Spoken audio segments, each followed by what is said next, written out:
আসসালামু আলাইকুম রহমতুল্লাহ। আসছি আজকে আবার নতুন একটা ভিডিওতে।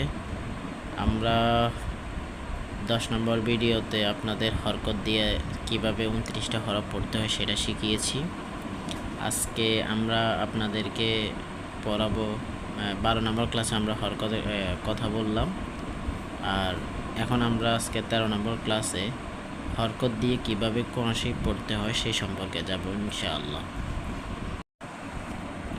যেমন দেখেন, আলিফ জবর আ, হা জবর হা, দাল জবর দা, আহাদা। এটা কোরআন শরীফে আছে, আমরা জানি কুল হুয়াল্লাহু আহাদ। ঠিক আছে, আমরা এখানে আহাদা। তারপরে লেখা আছে আলিফ জবর আ, খ জবর খ, জাল জবর জা, আখজা। তারপরে লেখা আছে আলিফ জবর আ, মিম জবর মা, রা জবর মা, আমার।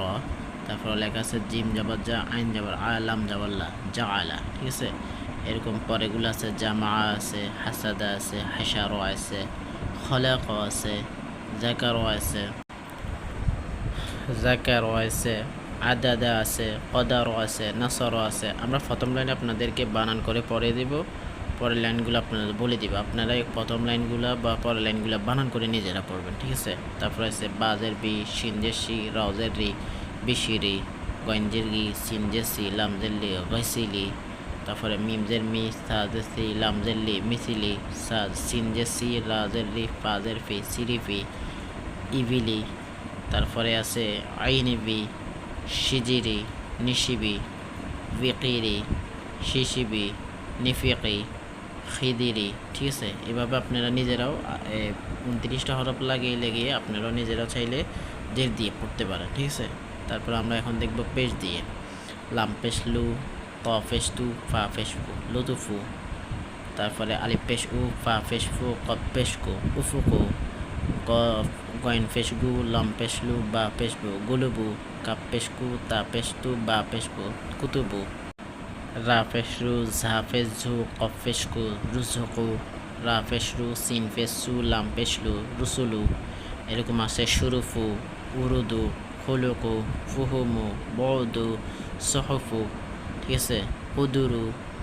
আমরা অনেক কিছু কি করতে পারি, অ্যাড করতে পারি। আমরা হরকত শিখছি যে জিনিসটা, সেটা আমরা এখন কোরআন শরীফের কিছু অংশতে আমরা মিলিয়ে সেগুলো পড়েছি। আমরা তারপরে যে ধাপটা শিখবো সেগুলো আমরা কোরআন শরীফে কী আছে সেগুলো পড়ব ইনশাআল্লাহ। যেমন কোরআন শরীফে আছে ওয়া জবর ওয়া, সিন জেসি, আইন জবর আ, ওয়াসিআ। মানে কোরআন শরীফে এগুলো আছে। এমনকি হরকত দিয়ে কিভাবে পড়তে হয়, কেন উচ্চারণ করতে হয় সেগুলো এখানে দেওয়া আছে। আইন জের আ, মিম জের মি, লাম জবর লা, আমিলা। তারপরে আছে আইন জবর আ, লাম জের লি, মিম জবর মা, আলিমা। বা জবর বা, খ জের খি, লাম জবর লা, বাখিলা। সিন জবর সা, মিম জের মি, আইন জবর আ, সামিআ। গন জবর গ, দ জের দি, বা জবর ওয়া, গদিবা। তারপরে দেখেন তাজিদা। তারপরে আছে আজিনা। তারপরে বারিক, খুলিক, তুবিআ, নুফিখ, নুকির, কুতিলা, সুতিয়া, সুতিহা। তারপরে আছে সুইলা, কাশুত, হুশির, কুরিআ, নুশির, কুবিরা, নুকিলা, হুসিনা, ফুতিহা। তারপরে আছে ওয়াইন ফিস গু, ফাজের ফি, র জবর র, গুফির, নুন ফিস নু, সদের সি, বা জবর ফা, নুসিবা। তারপরে ফুদিলা, কুরিমা, তিসে কারমা। যেরকম ইচ্ছে এরকম আপনি জবরদের যে ফেস যেখানে ইচ্ছে সেখানে দিয়ে বসাতে পারবেন। উজিদা, নুসির, দরিবা, হুসিবা। এভাবে আপনারা এগুলোরে বারবার প্র্যাকটিস করবেন। দেন এগুলো কিন্তু কোয়াশিবে আছে। আপনি যখন আপনি পড়বেন তখন দেখবেন এগুলো কোয়াশি আপনি পাচ্ছেন। তো জবর জের ফেস মানে হরকত দিয়ে আমরা আজকে শুধু হরকত দিয়ে নিয়ে আসছি। ক্লাসটা বেশি বড় হয়ে যাবে, ওই জন্য আমরা আজকে হরকত দিয়ে আসছি। আপনারা এগুলো বারবার প্র্যাকটিস করেন। ঠিক আছে, এভাবে আপনারা এগুলা পড়বেন। এবং আজকে ক্লাসটা একটু বড় হয়ে গেছে, কিন্তু আমরা চেষ্টা করছি আপনাদেরকে সর্বোচ্চ চেষ্টা করে কোরআন শরীফটা আসলে শেখানো আমাদের ইচ্ছা। ইনশাআল্লাহ আপনারা পারবেন, লেগে থাকেন, কোরআন শরীফ পারবেন ইনশাআল্লাহ। আসসালামু আলাইকুম ওয়া রাহমাতুল্লাহি ওয়া বারাকাতুহু।